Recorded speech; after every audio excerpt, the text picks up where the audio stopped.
السلام علیکم ورحمۃ اللہ وبرکاتہ۔ ناظرین، سوال یہ ہے کہ جیسا کہ موبائل ہم سب کے پاس ہوتا ہے اور ہم جب مسجد میں جاتے ہیں تو موبائل کی گھنٹی بند کر دیتے ہیں، لیکن بس اوقات ایسا ہوتا ہے بہت سی مرتبہ کہ ہم گھنٹی بند کرنا بھول جاتے ہیں، ذہن میں نہیں رہتا تو گھنٹی کھلی رہ جاتی ہے۔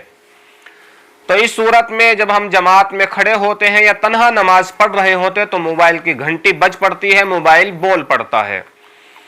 تو آیا اس صورت میں ہم جماعت کے اندر کھڑے کھڑے ہی موبائل کی گھنٹی کو بند کر سکتے ہیں یا بند نہیں کر سکتے ہیں؟ یا تنہا نماز پڑھ رہے ہیں اس صورت میں بھی ہم بند کر سکتے ہیں یا نہیں کر سکتے ہیں؟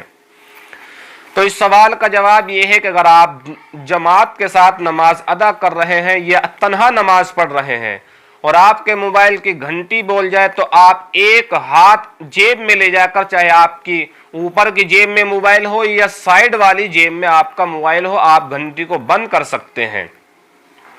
گھنٹی کو بند کرنے کی اجازت ہے، جیسا کہ لے لیجیے جیسے ٹوپی سر سے گر جاتی ہے تو ایک ہاتھ سے ٹوپی رکھنے کی اجازت ہے، چھوٹ ہے، اسی طرح موبائل بند کرنے کی چھوٹ ایک ہاتھ سے دی گئی ہے کہ آپ ایک ہاتھ جیب میں لے جا کر موبائل کو بند کر دیں،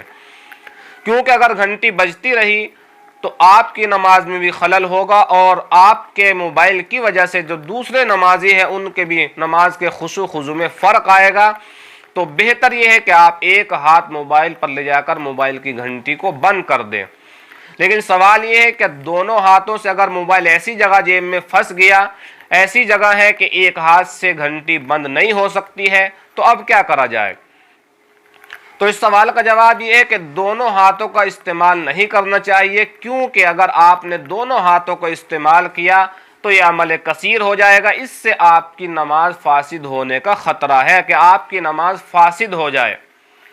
تو فقہا لکھتے ہیں کہ ایک ہاتھ کی گنجائش ہے کہ ایک ہاتھ سے آپ اپنے موبائل کو کسی بھی طرح سے اس کو بند کر دیجئے، لیکن دونوں ہاتھوں کا استعمال بہتر نہیں ہے، اس سے آپ کی نماز میں خطرہ ہو سکتا ہے، نماز فاسد ہو سکتی ہے، کیونکہ یہ عمل کثیر ہو جائے گا، دیکھنے والے اس عمل کو زیادہ سمجھیں گے۔